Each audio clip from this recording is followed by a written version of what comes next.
اوكي. سؤال في عن سيدا اسكول لوغا برتا رومانتيك. اسكول سيدا رومانتيك لوغا برتو. اوكي wax marka aad sheegaysid waxa fiican si daahsoon inaad u sheegtid waayo hadaa dhahdid si waadaxa u sheega waxyaabo badan oo macnaa qof dumar ahaanteeda ee taa wax laga xishoodo inaad daaha ka qaad laakiin mar hadaa dhahdo dadaa wax u sheegay u faafinaya way qurux badan tahay in macnaha waxaa sheegaysa qofka su'aal kusoo weydiiya aad kaga qanacsid su'aasha sida iskuul looga bartaa romantic dad badan ay soo weydiiyadaan sida iskuul looga bartaa okay romantic horta macnihiisu muxuu yahay romantic macnihiisa waxaa dhihi karaa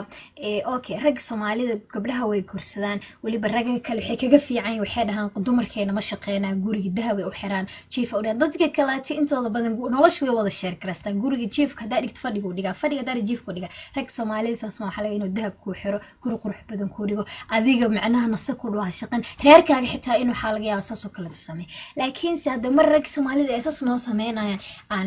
aan wili dhahan rag Soomaalida romantic ma ahan macnaha rag romantic wuxuu ka soo bilaabaa sariirta so hada mar sariirta sheegeen inta kale dadka dhameystiran kartaan macnaha romantic iskuulka lagu barnaa waxay tahay waxa la haayo rag iyo dumarka si sariirta ugu qancin lahaayeen taasay noqonaysa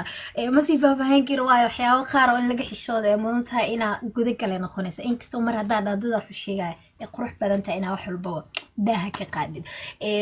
laakiin macnaha romantic waxay tahay iskuulka lagu baranayo sida naagtaada sariirta ku qancin lahayd oo ku qanacday inta saaw jawaabtiis inta badan dadkii soo weydiiyay way ku qanceen oo maleynaa macnaha romantic macnihiisa ma guriga dadka ula dhaqmi lahayd macnaha marka hore xaajidaas sariirta ku qancin lahayd kadib mar hadii sariirta la isku qancay inta kala tarwaay baaraysaa in la isku wada qanco oo inta kala raali ah isaga noqon laakiin asaaska meesha waxay tahay meeshas jawaabtiis idinka taasna ku qancadeen